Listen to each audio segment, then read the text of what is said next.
Good evening, everyone. One of the best parts about living in this area is access to water, a lot of it, including the Great Lakes. But our western New York weather with big storms can cause serious damage along the waterfront. Tonight, our focus is on northern Chautauqua County in the town of Westfield. For years, there's been an effort to make repairs to Barcelona Harbor, where the breakwall has suffered damage and also where the beach has been severely eroded due to storms that brought strong winds and high waves.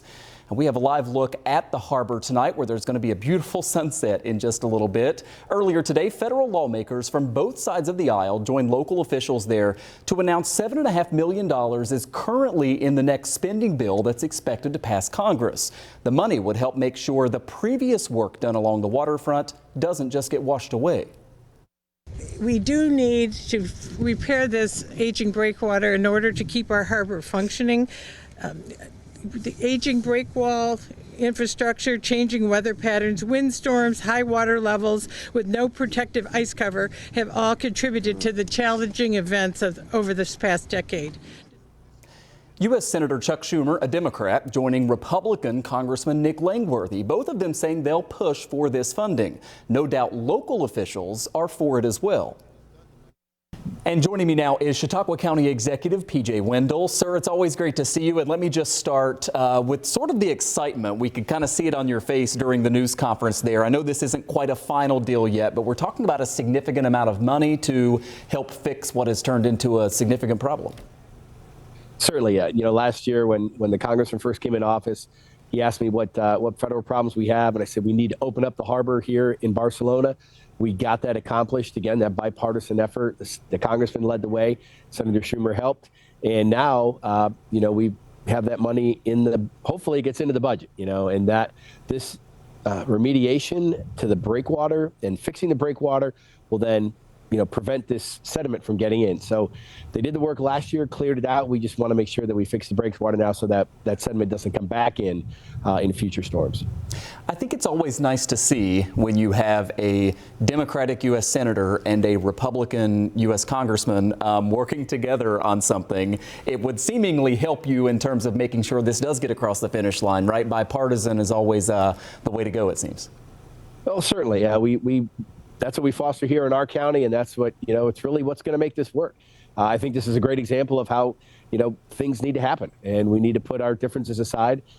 If it can happen here in a small part of Western New York, this can happen anywhere in the United States. So maybe people ought to take notice of what these two individuals are doing, not only for their constituents right here in Western New York, but, what others can do. The senator has a lot of power, and what they can do if they really put their mind to it and worked across the aisle for many other causes.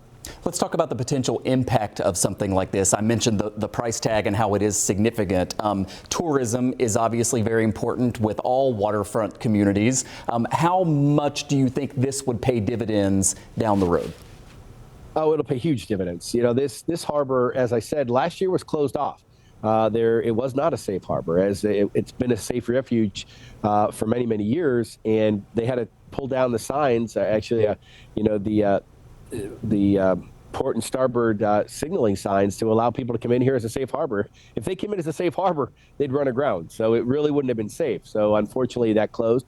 But that also impacts, fishing boats that come out of here, commercial fisheries, fishing charters, dive charters that come out of here. A lot of different activity. And it used to be, that Dunkirk was the commercial harbor. Well, since the closure of the NRG plant, that Barcelona has really become the commercial harbor. There's a lot of tourism, there's a lot of recreation and commerce that goes in and out of this with the local fisheries. So this is really important to the livelihood of the town of Westfield and all of Western New York. So the key to keeping this harbor open and preventing the sediment from coming back in is really, what we need to look forward in the future. And, as the town supervisor said, we can't, we can't let this go. We can't let the efforts that happened last year, one big storm could blow all that right back in. So we need to make sure that we prevent that. And we have some pretty good ideas. I know our soil and water group has been working on this, working with engineers to get some different designs and different options to have the Army Corps come in and really we need their assistance obviously, and they're the experts at this, but have a couple different designs that they can choose from, if you will, and we'll get the best one to provide, the safety of this harbor. $7.5 million on the table. Hopefully it makes it across the finish line. We'll be following it closely. Chautauqua County Executive PJ Wendell, thanks for your time, sir. Good to see you. Thanks so much, Mike. Have a great day.